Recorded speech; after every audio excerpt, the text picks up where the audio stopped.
Salut tout le monde, comment ça va? J'espère que vous allez bien, que tout se passe bien pour vous. Aujourd'hui, je vous retrouve pour une nouvelle vidéo.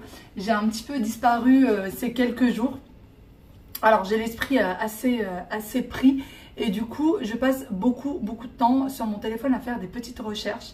En ce moment, on essaye de trouver des entreprises pour faire tout le devant de la maison, clôture, portail, etc. etc. Donc, on fait pas mal de devis et j'essaye de regarder tout ce qui est portail, tout ce qui est clôture pour vraiment trouver quelque chose qui me plaît. Puisque si je me gourre sur ce que je veux, ça va être fichu puisque c'est un truc que vous faites une fois dans votre vie normalement. Vous ne changez plus de portail et vous ne changez plus de clôture étant donné que ça coûte quand même un certain prix. Donc voilà, on est beaucoup là-dessus. On a eu quelques devis déjà. Je frôle la crise cardiaque. Ça coûte extrêmement cher. Je savais que ça allait coûter vraiment des milliers d'euros. Mais pas à ce point. Mais vraiment pas à ce point. Ça coûte très cher. Mais c'est vrai qu'on a un grand espace devant la maison. Mais tout de même. Donc là, pour le moment, on continue à faire les devis. Sinon, là, il va falloir quand même que je m'occupe un petit peu du ménage de la maison. Ce matin, j'avais des coups de fil à passer. Et là, il faut que je range parce qu'il y a un peu le bazar partout dans la maison.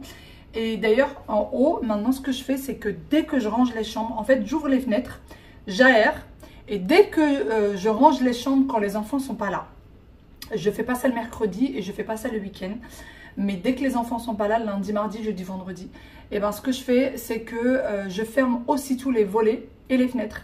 Parce qu'on est envahi par les moustiques. Oui, on est envahi par les moustiques. Je ne sais pas si vous allez le voir, mais non, là, avec le maquillage, on ne le voit pas trop. Mais j'ai été piquée juste là. Et puis, ça fait déjà quelques jours, donc ça commence à partir. J'ai été piquée aussi ici. Aya a été piquée à plusieurs endroits de son visage. J'ai été piquée tout là, au niveau des coudes, la nuit. Et ce n'est pas des petits moustiques, c'est des gros moustiques. À croire qu'on est en plein été. Donc, en fait, j'ai l'impression qu'il n'y a plus de saison pour les moustiques. Je suis même partie au resto avec ma mère il y a quelques jours de ça. Et il y avait un espèce de gros moustique qui nous tournait autour. Donc il y en a vraiment partout. Je m'étais dit au début, oui, c'est peut-être parce qu'on a le jardin. Mais non, on était dans un resto en pleine ville, enfin voilà, sur Paris. Et pourtant, il y a des moustiques. Donc maintenant, en fait, pourquoi je ferme tout de suite les volets? Parce que si je les ferme et que c'est déjà la nuit, et qu'il fait en fait jour à l'intérieur et qu'il fait nuit à l'extérieur, bah, les moustiques rentrent. Forcément, ils voient la lumière, ils rentrent. Donc maintenant, les jours où les enfants sont à la maison, ce que je fais, c'est que je ferme les volets avant qu'il fasse nuit à l'extérieur. C'est toute une organisation pour les moustiques là. Franchement, c'est vraiment toute une organisation. Bon, allez, j'arrête de papoter de ça. Il va falloir que je m'occupe du ménage. J'aimerais aussi faire un gâteau. Je suis pas sûre. Je vais voir si j'ai le temps ou pas.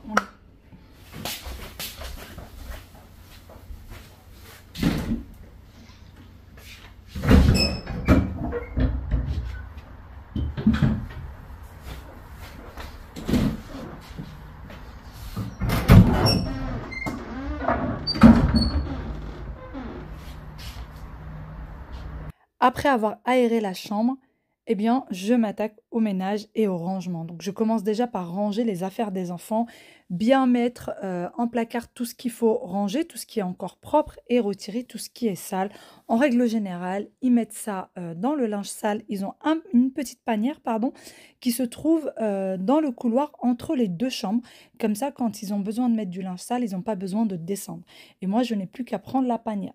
Bien évidemment, je trouve quand même des chaussettes sales dans la chambre, les pyjamas, des petites choses qui n'ont rien à faire là et qui devraient être dans la panière. Mais pour le plus gros, c'est dans la panière. Je trouve que c'est beaucoup plus pratique comme ça, d'avoir vraiment la panière entre les deux chambres. Et comme ça évite que ce soit vraiment le bazar dans leur chambre. Une fois que j'ai rangé chaque petite chose en place, eh bien, je vais passer faire le lit. Alors, le lit des enfants, la plupart d'entre vous, quand je le fais, ils me disent « Mais tu tires pas bien les draps, etc. » Il faut savoir que c'est des lits 2 places, les enfants sont assez petits, voilà, ils se glissent dedans, c'est à peine si le lit, j'ai l'impression qu'il est dérangé. Donc je vous avoue que je vais au plus rapide, sachant qu'en plus de ça, j'ai des problèmes de dos. Donc vraiment, j'y vais au plus efficace. Et oui, je suis d'accord avec vous, je ne tire pas le lit, je ne le fais pas non plus au carré, mais je fais juste en sorte que la chambre soit vivable et que ce soit agréable lorsqu'on rentre et que le lit surtout soit fait. Une fois par semaine, par contre, on change tous les draps, on retire tout, on met des draps propres, mais durant la semaine, on y va vraiment au plus efficace. Une fois que c'est fait, je mets la grosse couverture. Alors, les enfants ont horreur du fait de laisser les radiateurs ou plutôt les clims réversibles allumés la nuit parce que ça fait énormément de bruit. Donc, ce que je fais, c'est que je leur mets des grosses couvertures et le soir, on éteint les clims réversibles, on les laisse allumer la journée, comme ça réchauffe la chambre et le soir, on est obligé de les éteindre, sinon les enfants râlent la nuit. Une fois que j'ai terminé de ranger la chambre, comme je vous le disais juste avant, je ferme les volets, je ferme les fenêtres, je range les 2-3 petites choses qui traînent. Aya avait énormément de petites feuilles, de petites choses qui ne servaient pas à grand chose. Et par la suite, je passe à la chambre parentale et je commence pareil par ouvrir la fenêtre pour que la chambre puisse s'aérer. Et là, par contre, je vais venir faire le draus. D'ailleurs, la dernière fois, je vous ai parlé des draus de chez Ikea. Quelques-unes m'ont demandé si j'avais déjà essayé d'autres. J'ai déjà essayé ceux d'Action et ceux d'Ikea. Et c'est les seuls que j'ai essayés. Et franchement, ils sont géniaux, ceux d'Ikea. Ils sont très, très bien, comme je vous le disais. Pour ceux de 1,60 m sur 2 mètres, en tout cas pour nos lits, eh bien, ceux que moi j'achète, ils sont à 11,99 € ou 11,95 €, quasiment 12 €. Ils sont très très bien. Vous pouvez les laver, les relaver, ça ne bouge pas. Les tables de chevet que vous voyez là dans ma chambre, j'ai aussi beaucoup de questions qui reviennent. Ils sont très très bien. Ce sont des commodes de chez Ikea.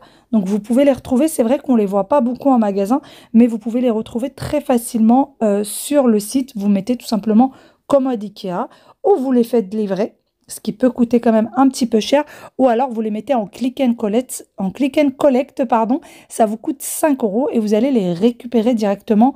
Donc vous n'avez pas besoin de rentrer dans le magasin, c'est juste à la porte du magasin, vous les récupérez. Et pour ce qui est de mon lit parental, j'ai eu également quelques questions. J'essaie de répondre vraiment aux commentaires que je reçois, pour lesquels je n'ai pas le temps forcément de répondre. Donc, j'essaie de vous répondre comme je peux. Donc, pour ce qui est du lit, vous m'avez demandé si j'en étais contente, si j'en étais satisfaite. Eh bien, on va dire à 50% oui et à 50% non. Si c'était à reprendre, je ne sais pas tellement si j'aurais repris celui-ci. Il faut savoir que quand on colle l'oreiller à la tête de lit, eh bien, le lit va grincer toute la nuit. Vraiment, il va grincer toute la nuit. Il faut qu'à chaque fois quand on dort, qu'on mette un petit espace entre la tête de lit et l'oreiller pour ne pas que le lit il grince. Il faut savoir que le lit, c'est pas nous qui l'avons monté, c'est des professionnels qui sont venus de la part de la société pour le monter.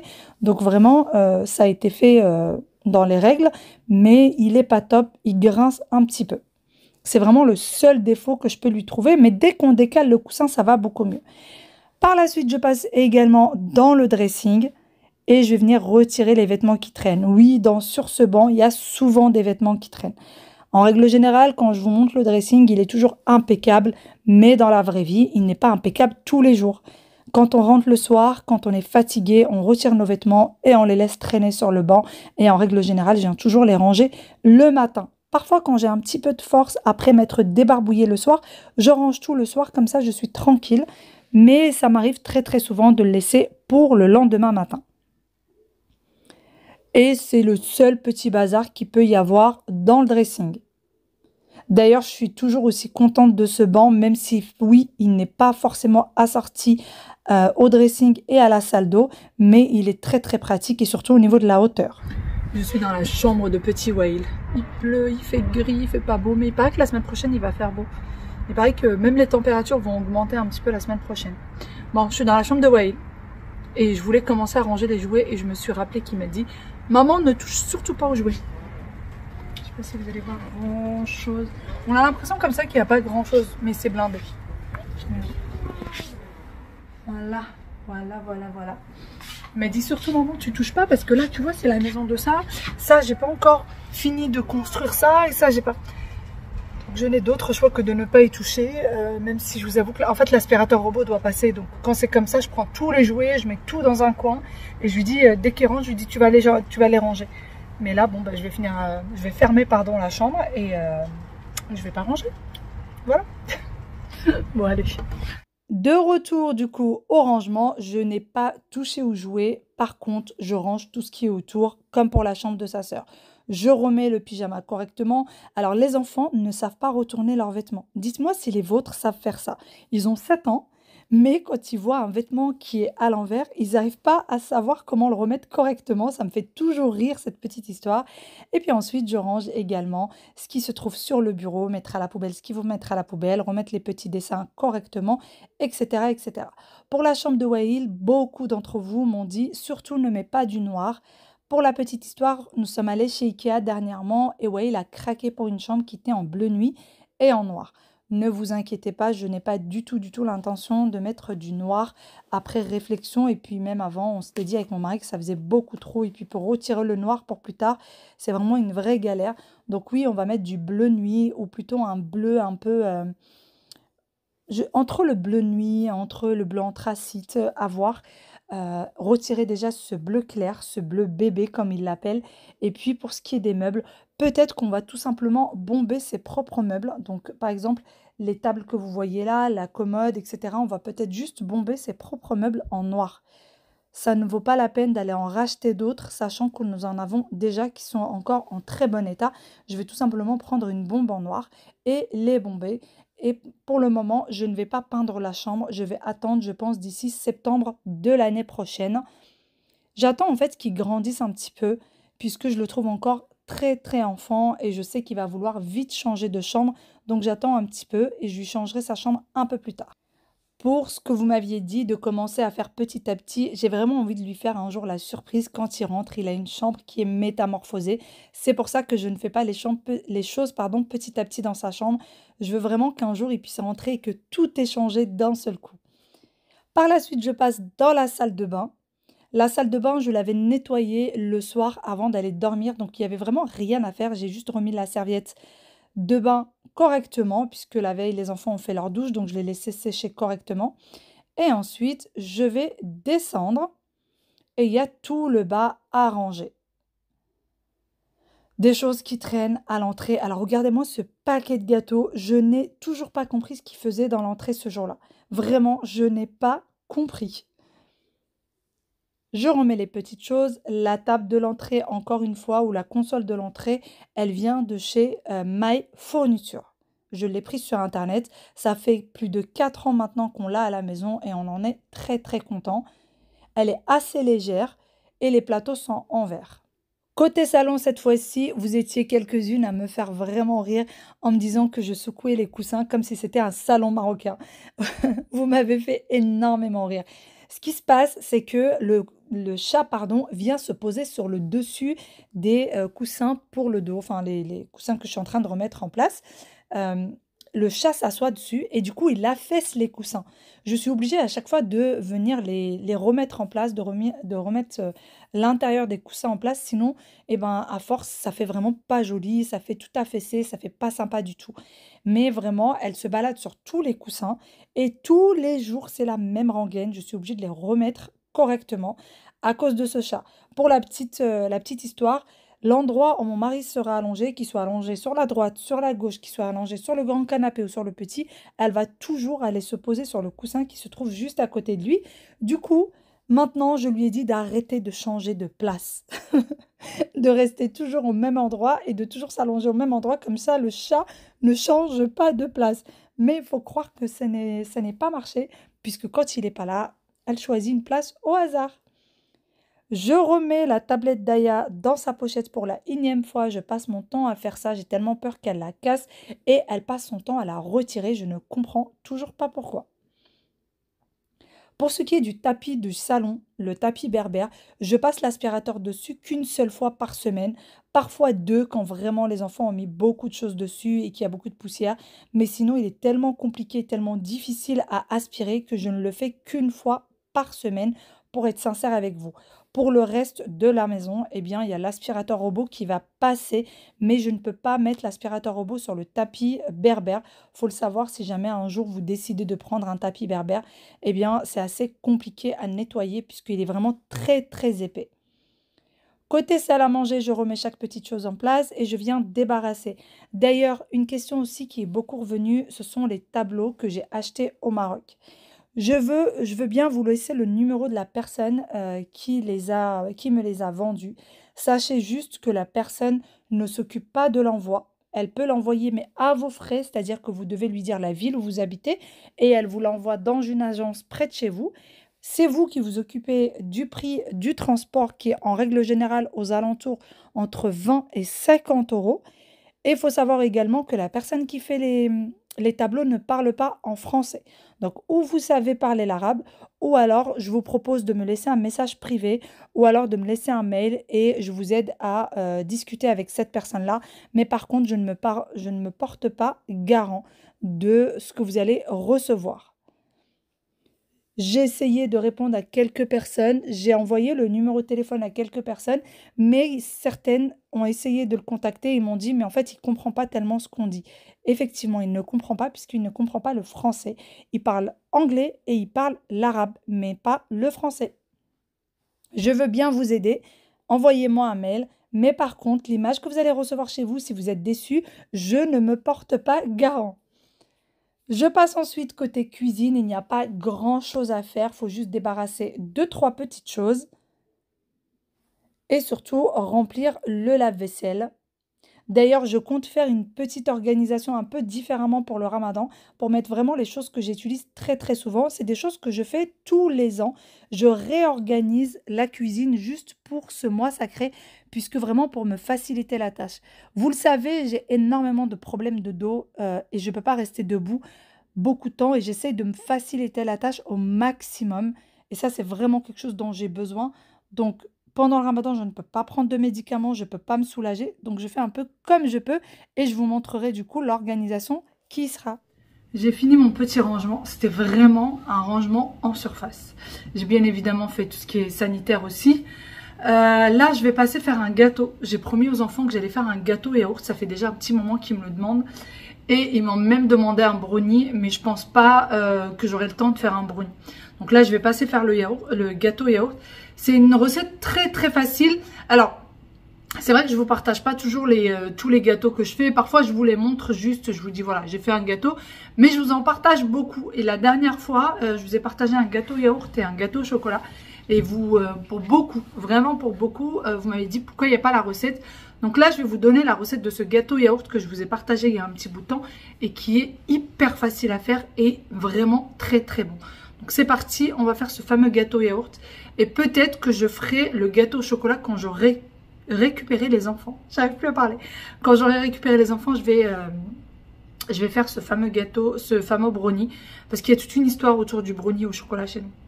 Toute une histoire, je vous expliquerai ça tout à l'heure. C'est parti, on va faire le gâteau. Besoin de farine. Alors, je vous avais déjà partagé ce gâteau il y a très longtemps. Avant, j'adorais celui du Thermomix, mais depuis que j'ai testé celui-là, c'est vraiment le meilleur. Donc, je prends une grande cuillère. Donc, j'ai besoin de 8 cuillères de farine. C'est parti. 1, 2, 3, 4, 5, 6, 7 et 8. Donc j'ai pris les 8 cuillères de farine. Ensuite, j'ai besoin de sucre en poudre. Et pour le sucre en poudre, je vais prendre un verre pour mesurer. Je vais prendre un verre comme celui-ci, un verre à thé. Voilà. Il faudrait qu'un jour, je pèse tout ça. Comme ça, je sais exactement la quantité que je mets. J'ai eu énormément de critiques la dernière fois quand je l'ai... En fait, j'ai eu autant de critiques que de commentaires positifs, parce que pour toutes celles qui l'ont testé, elles en étaient très contentes. Avant de critiquer les filles, testez-le. 2 sachets de levure chimique.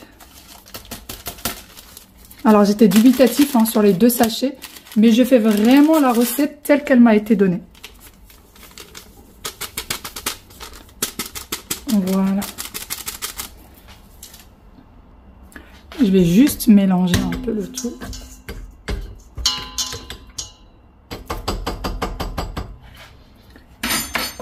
Et je rajoute par la suite un yaourt. Alors moi c'est un yaourt vanille, mais si vous avez un yaourt nature, c'est très bien.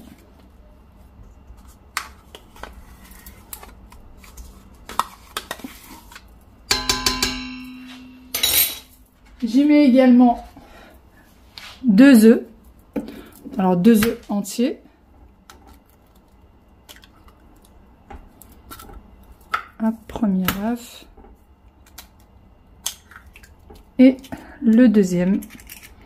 Et il reste plus que quelques ingrédients. Alors j'ai besoin d'un demi-verre d'eau. Voilà, un demi-verre d'eau. Oui, ça peut paraître très très bizarre dans un gâteau, mais essayez. Et ensuite, j'ai besoin d'un quart de verre d'huile. Et voilà, un quart de verre d'huile.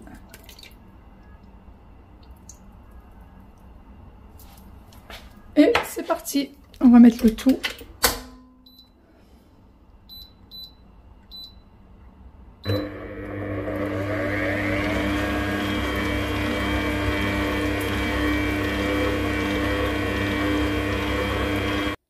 C'est parti, je mets le tout dans le moule. D'ailleurs, pour ce qui est du papier que je mets en dessous, c'est du papier cuisson que vous achetez comme ceci. Donc moi, je l'ai pris sur le site Temu, le papier cuisson que je mets en dessous.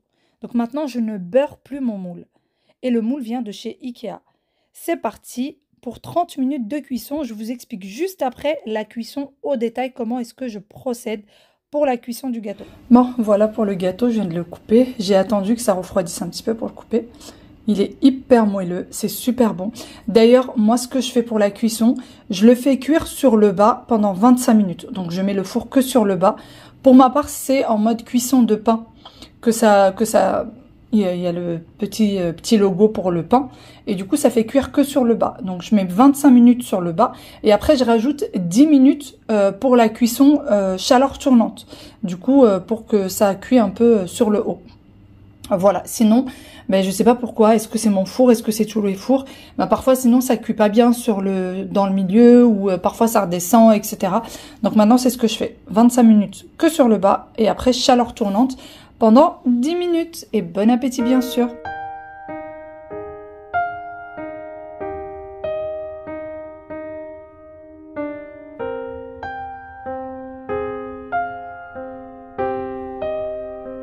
Bon, ça y est, j'ai récupéré les enfants de l'école. J'étais à la limite d'être en retard. Je suis arrivée.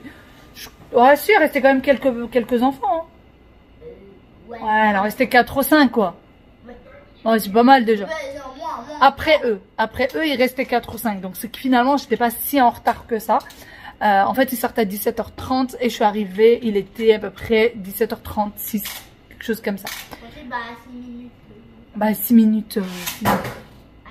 L'école ouvre à 17h30, donc il reste ouvert à peu près jusqu'à 17h40. Sauf qu'en général, les enfants sont récupérés très très vite et du coup, bah forcément, ça se voit tout de suite les parents qui viennent juste après. Oui, bah t'es en retard et il y a encore un truc à faire. Hein. Il y a quoi à faire? Il y a l'étude et là, il y a quoi déjà? Il y a l'étude? Oui, il y a l'étude et il y a... Oui, mais il n'y a rien à faire, t'as rien à faire comme devoir là. Bah oui. Ah, j'ai eu peur, je me suis dit, mais comment ça, il y a des choses encore à faire? Ils ont fait leur devoir à l'étude et la maîtresse, il y a une maîtresse qui a vérifié, qui a corrigé, donc ça c'est cool. Il n'y a pas de devoir du coup à faire aujourd'hui. Si, il faut qu'on vérifie la table de 4, il y a écrit. Donc il faut qu'on vérifie qu'ils ont bien appris la table de 4. Et puis, vous avez fait le contrôle sur la table de 3? Oui. Et ça a été? Oui. Ça va. C'était à l'écrit? Il y a un homme qui s'appelle Wassim, il avait écrit dans table de 4, on est à table de 3. Ah, il s'est trompé? Oui. Oups. Et sinon, aujourd'hui, je suis un petit peu fâchée. Je suis un tout petit peu fâchée. Je vais pas dire pourquoi, mais je suis pas trop fâchée parce que Aya est venue me le dire. Elle est venue me dire la vérité. Elle est venue me dire... elle est venue tout me dire. Donc finalement... Un tout petit peu fâchée? Un tout petit peu. Mais ça y est, c'est déjà passé. Oui, je suis comme ça. Parce que, en fait, on a passé ce deal ensemble. C'est que s'ils me disent les choses, je serais un petit peu fâchée. Voilà, ce serait pas top, mais je serais pas très fâchée et que ça passerait vite. S'ils viennent me dire les choses et qu'ils ne me cachent rien. Donc, Aya ne m'a rien caché. Elle est venue me dire ce qui s'est passé. Donc, je suis pas trop fâchée. Mais bon, c'est quelque chose de grave. Oui, on était dans la voiture. En fait, elle est venue, elle m'a montré de quoi il s'agissait. Mais elle n'arrivait pas à me dire la vérité. Et Wael l'a encouragée à dire la vérité et à tout dire à maman parce que ça serait sinon très grave. Parce que ça voulait pas qu'elle se fasse plus punir que ça. Alors, moi, je ne l'ai pas punie. Hein. Je ne l'ai pas du tout punie parce que... Mais moi, je te l'avais dit au début, c'est toi que toi tu fais plus alors d'ailleurs, même quand tu stoppais, je te montrais même pas par Je t'ai pas entendu, j'ai rien entendu. Moi, je pensais que tu discutais juste avec ton frère. Je pensais que tu jouais juste avec ton frère. Je savais pas qu'il y avait une grosse bêtise derrière. Et c'est dans la voiture. Donc, en fait, quand ils sortent de la voiture, ils ont plein de choses. Quand ils sortent de l'école, ils ont plein de choses à se raconter, sachant qu'ils sont dans la même classe, dans la même cour, dans la même cantine, etc., etc. Mais ils ont toujours un milliard de choses à se raconter quand je les récupère. Parce que ça parle de la bêtise. Ah, voilà. Mais c'est pas que ça. Hein. Parfois, oui, j'ai vu. Parfois, ils chantent ensemble, ils jouent ensemble, ils se chamaillent ensemble, ils se racontent ce qui s'est passé à l'école, etc., etc. Donc là, moi, j'avais pas fait attention qu'il y avait une grosse bêtise qui se tramait derrière. Moi, pour moi, ils parlaient, ils discutaient, je faisais pas attention. Mais bon, je suis quand même fière de toi. Parce que tu m'as rien caché. Bon, je viens de sortir du garage. J'ai sorti tout ça. À chaque fois, je vous parlais des préparatifs du Ramadan. Et cette année, je suis la dernière de la dernière. J'ai tout commencé très tard. Je veux faire silo. Alors, chez nous, ça se consomme énormément. Mon mari en mange beaucoup pendant le Ramadan. Aux Zemmeta, chacun l'appelle un peu comme il veut. Et même mon fils en mange. Donc là, j'ai sorti les amandes. J'ai trouvé du coup ces 2 paquets dans le placard. Là, c'est les graines de sésame. J'en ai 2 de l'anis vert. Faut que je vois dans les épices, j'ai de la gomme arabique. J'ai de... Ah, comment il s'appelle? Bon, neuf en arabe, ça s'appelle nefa, mais je sais plus comment ça s'appelle en français. Là, c'est de l'anis vert, c'est le même, mais que j'ai déjà moulu. Et il me faut du sucre en poudre, il me faut de la farine, il me faut plein de choses. Ça prend un petit peu de temps à préparer, mais ça va, ouais. Mais il va falloir que je m'y mette. Voilà, donc je suis vraiment à la bourre. Je sais même pas si j'ai assez de farine ou pas pour le faire. Eh ben, j'ai pas assez de farine, regardez. Regardez ce que j'ai comme farine. Il me faut à peu près 1 kg de farine pour le faire, donc j'en ai pas assez. Ah, je suis à la bourre surtout. À la bourre sur tout. Voilà. Bon, je vais aller sortir le stock d'épices que j'ai dans le garage parce que j'ai un gros bac où il y a tous les épices. Et puis demain, j'irai acheter tout ce qu'il faut, tout ce qui me manque. Début de semaine prochaine. Je sais pas si je le ferai début de semaine prochaine ou si j'irai ce week-end. Je vous avoue qu'aller faire les courses le week-end, ça m'enchante pas. Donc certainement début de semaine prochaine, je vais aller faire toutes les courses qu'il faut. Et puis mon mari certainement qu'il ira le dimanche pour me faire le marché, acheter tout ce qui est persil. Ça c'est quelque chose qu'on consomme énormément pendant le Ramadan. Le persil, les légumes, carottes, poivrons, courgettes, c'est des choses pareilles que je consomme beaucoup. Il va falloir que je me fasse une petite liste et que je me bouge là parce que en fait je viens de tilter que le Ramadan c'est fin de semaine prochaine.